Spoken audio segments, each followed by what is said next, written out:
Bankers Association of Trinidad Tobago, there's a subcommittee for almost every area of the bank. So the Bankers Association, they have what you call a anti-fraud and security committee. That's just one aspect of it, where the banks meet bi-monthly and sit and discuss fraud and fraud-related incidents, so as we could see what's going on in everybody else's shop and know what's going on in the industry and put things in place to more or less protect the bank and its customers from this type of fraud.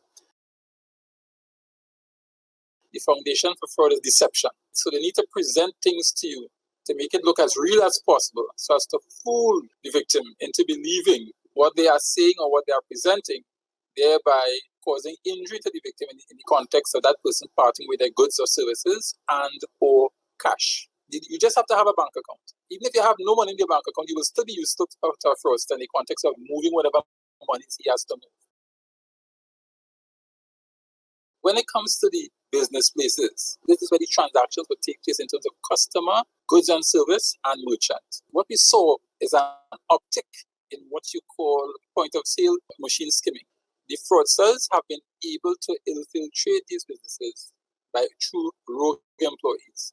Business owners need to treat those terminals just as how they treat their cash, just as how they treat their checkbooks, just as how they treat their goods and services. If you're trying to set up a website that would reduce the likelihood of fraud, I wish you all the best. It doesn't matter what processes you have. Anytime there's the human element aspect anywhere involved in that process, element interfacing with your process, that's your weakest point.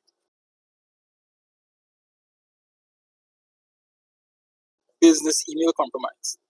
From the moment you get a message from your supplier, and that message has one of the three things, or all three, where they're changing the beneficiary bank, or they change the beneficiary account number, or they change the jurisdiction in which the funds are going. From the moment that is changed, I guarantee you 99% of the time, it is fraud. Now, when it comes to the smaller businesses, what you find is that they tend to be victims of check fraud. The fraudster would probably send someone to represent him or her to your establishment and identify the items that they would like to buy from you. And they would promise you, okay, I'll come back at a particular day with a manager's check to buy these goods and services from you. They would give you the manager's check, they would take the goods, and they would leave with it. As a business owner, you need to understand that you are not to part with your goods until you verify that that check is authentic. If you enter the pyramid scheme early in the game, where you bring two people and then those two bring another two, maybe you will get your reward, as the case may be, depending on who you're dealing with. But when it comes to pyramid schemes, one of the constants, or one thing you're sure will happen, somebody's going to lose their money because the pyramid will crash. Let us say everyone who invested just stopped bringing people in. What happens to the pyramid? It stops, right? So the pyramid is only successful when you bring other people in. So you have to be able to sell and bring people in. If your card is skimmed, obviously you will go to your bank and say, listen, I'm seeing transactions I know nothing about. And the bank will then ask you to fill out a particular claim form, and they would start to investigate your claim. If while they're investigating your claim, you're getting common complaints among not just the same bank, but other banks as well, you tend to now to want to believe, okay, something is happening somewhere, skimming is taking place somewhere.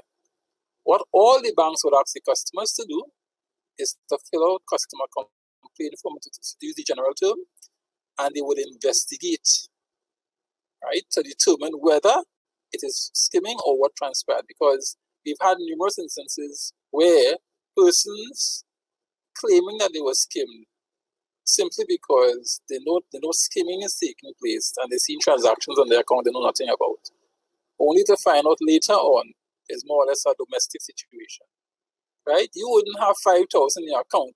A fraudster goes to the ATM and take out 300 and leave the rest. It don't work like that, right? They exhaust your account until everything is finished. You may not ever be able to protect yourself from point of sale skimming, because you may be doing a transaction on a terminal that looks normal to you. It looks normal to the merchant, right?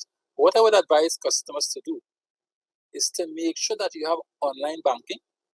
Doesn't matter where you are. you have access to your account. We had the instances where delivery drivers who were going to person's home and having a dummy terminal and an authentic terminal, right? So under those circumstances where you may swipe your card at a point of sale terminal and you may get a receipt that says that the transaction didn't go through. I'm not saying that it is fraud, but you have to be mindful of those things and immediately check your account.